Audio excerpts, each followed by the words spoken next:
बढ़ेंगे। ग्रेटर नोएडा में एक शख्स की बेरहमी से पिटाई का एक मामला सामने आया है। युवक का कसूर यह था कि उसने दबंगों से हुई अपनी कहासुनी की शिकायत पुलिस से कर दी थी। युवक के पुलिस में शिकायत करने से इलाके के दबंग इस कदर आग बबूला हो गए कि उन्होंने युवक को पीट पीट कर लहूलुहान कर दिया और ये युवक उसी हालत में पुलिस के पास मदद मांगने के लिए दोबारा पहुंचा। आलम यह है कि शख्स बुरी तरह से घायल अवस्था में अस्पताल में है और पूरा मामला पुलिस के संज्ञान में आ चुका है। यह घटना ग्रेटर नोएडा के दनकौर थाना क्षेत्र की बताई जा रही है।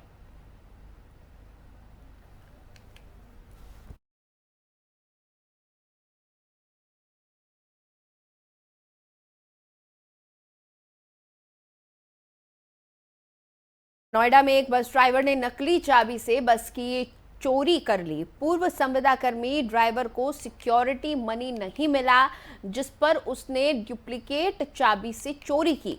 30 अक्टूबर को रोडवेज के मोरना डिपो से ग्रेटर नोएडा डिपो की बस गायब हो गई, जिसकी जानकारी होते ही रोडवेज विभाग के अधिकारियों में हड़कंप मच गया। पुलिस मामले में एक्टिव हो गई। पुलिस ने महर्षि वाल्मीकि रोड से बरामद कर लिया इस बस को। तफ्तीश में पता चला कि बस गायब नहीं बल्कि चोरी हुई थी और बस को चोरी करने वाला संविदाकर्मी पुलिस की अब गिरफ्त में है। तो ये हैरान कर देने वाला मामला सामने आया है, जिसमें एक संविदाकर्मी ने बस को ही चोरी कर लिया। पूरा मामला था, दरअसल उसको कुछ पैसे नहीं मिले थे और इसी के चलते उसने आवेश में आकर बस को चोरी कर लिया। नोएडा का यह मामला है, जहां पर एक बस ड्राइवर ने नकली चाबी से इस बस की चोरी को अंजाम दिया था। दरअसल ये शख्स पूर्व संविदाकर्मी ड्राइवर ही था और इसको सिक्योरिटी मनी नहीं मिला था, जिसकी वजह से इसने डुप्लीकेट चाबी बनाकर इस चोरी की वारदात को अंजाम दिया। 30 अक्टूबर को रोडवेज के मोरना डिपो से ग्रेटर नोएडा की ये बस गायब हो गई थी, जिसके बाद रोडवेज विभाग के अधिकारियों में हड़कंप मच गया। आनन फानन में पुलिस को मामले की जानकारी दी गई। पुलिस भी तुरंत इस मामले में एक्टिव हुई और इस बस को ढूंढ निकाला गया। ये बस महर्षि वाल्मीकि रोड से बरामद की गई। आगे तफ्तीश करने पर पुलिस को पता चला कि ये बस गायब नहीं हुई थी, बल्कि इसको पूर्व संविदाकर्मी ने चोरी किया था। फिलहाल आरोपी पुलिस की गिरफ्त में है, उससे पूछताछ की जा रही है।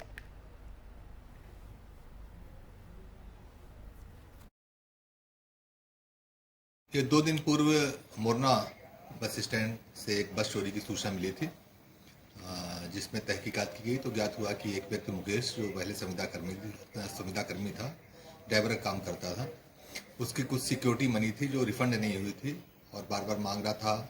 उसकी सिक्योरिटी मनी नहीं मिली तो इस पर छुप धो के उसने वहाँ से बस हटा दी और बरौला में ले जाके बस खड़ी कर दिया। उसकी बैटरी निकाल के किसी कबाड़ी को बेच दिया। जब छानबीन की गई तो मालूम चला कि हाँ, ये मुकेश नामक व्यक्ति था और पहले इसी बस को ही चलाया करता था। मुकेश को गिरफ्तार कर लिया गया है और उसकी निशानदेही पे बस भी बरामद कर ली गई है। जो बैटरी उसने चोरी करके बेची थी वो भी बरामद कर ली गई है। अभियोग पंजीकृत करके अग्रिम विधिक कार्रवाई की जा रही है। ये 2 दिन पूर्व मोरना बस स्टैंड से एक बस चोरी की सूचना मिली थी, जिसमें तहकीकात की गई तो ज्ञात हुआ कि एक व्यक्ति मुकेश, जो पहले संविदाकर्मी था, ड्राइवर का काम करता था, उसकी कुछ सिक्योरिटी मनी थी जो रिफंड नहीं हुई थी और बार बार मांग रहा था। उसकी सिक्योरिटी मनी नहीं मिली तो इस पर छुप धो के उसने वहाँ से बस हटा दी और बरौला में ले जाके बस खड़ी कर दिया। उसकी बैटरी निकाल के किसी कबाड़ी को बेच दिया।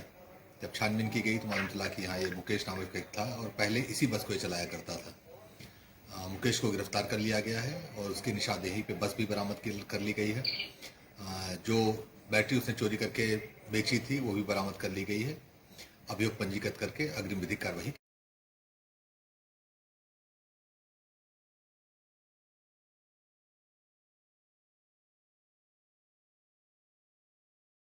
और ग्रेटर नोएडा के दनकौर कोतवाली में कार लूट की वारदात को अंजाम देने वाले बदमाशों और पुलिस के बीच मुठभेड़ का एक मामला सामने आया है। मुठभेड़ के दौरान गोली लगने से 2 बदमाश घायल हो गए, जबकि तीसरे बदमाश को पुलिस ने कॉम्बिंग के दौरान गिरफ्तार कर लिया।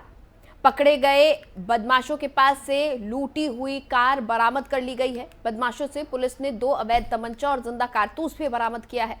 पुलिस के आला अधिकारियों का कहना है कि पकड़े गए बदमाशों का पुराना आपराधिक इतिहास खंगाला जा रहा है।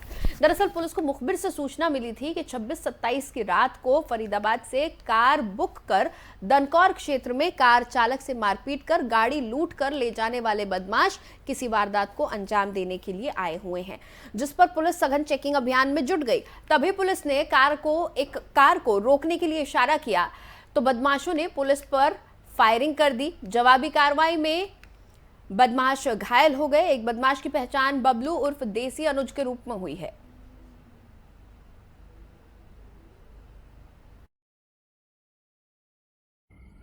देखिए 26/27 की रात को फरीदाबाद से एक गाड़ी को 4 लोगों ने हायर किया, किराए पे लेकर के आए। सिकंदराबाद जाने की बात कहकर चले। वहाँ से यहाँ पे दनकौर क्षेत्र में आकर के गाड़ी मालिक को, जो ड्राइवर था, उसको ओवरपावर किया। ओवरपावर करने के बाद गाड़ी को इन लोगों ने लूट लिया। गाड़ी मालिक चालक के द्वारा तत्काल सूचना दी गई, जिस पर हमारी टीम ने काम किया। काम करने के बाद एक इन्फॉर्मेशन आज मिली कि आज ये गाड़ी इस क्षेत्र में घूम रही है और यहाँ पर आ रही है। तो यहाँ पे चेकिंग टीम, इंस्पेक्टर दनकौर उनकी टीम के द्वारा लगाया गया। चेकिंग टीम के द्वारा जब इस गाड़ी को रोकने का प्रयास किया गया, इन लोगों ने नंबर प्लेट को भी हटा दिया था पीछे के साइड में, तो गाड़ी को बहुत तेज़ी से एक तरफ ले जा कर के बदमाशों के द्वारा फायरिंग की गई। फायरिंग में 2 बदमाश के पैर में गोली लगी है, जिसमें एक का नाम अनुज और दूसरे का नाम बबली है। एक बदमाश अंधेरे का लाभ उठाकर भागा, जिसको हमारी टीम के द्वारा घेर करके उसको पकड़ा गया। उसका नाम हनुमान है। एक बदमाश अभी एब्सकॉन्ड कर रहा है, जिसको हम लोग गिरफ्तार कर रहे हैं। जवाबी कार्रवाई में पुलिस पार्टी ने काउंटर एक्सचेंज में अपने आत्मरक्षा गोली चलाई, जिससे 2 बदमाश को के पैर में गोली लगी है। उनको अस्पताल भेजा गया है। इनके पास से लूटी हुई कार, तमंचा, कारतूस बरामद हुआ है। इनकी क्रिमिनल हिस्ट्री का हम पता कर रहे हैं। अन्य विधिक कार्रवाई की जा रही है।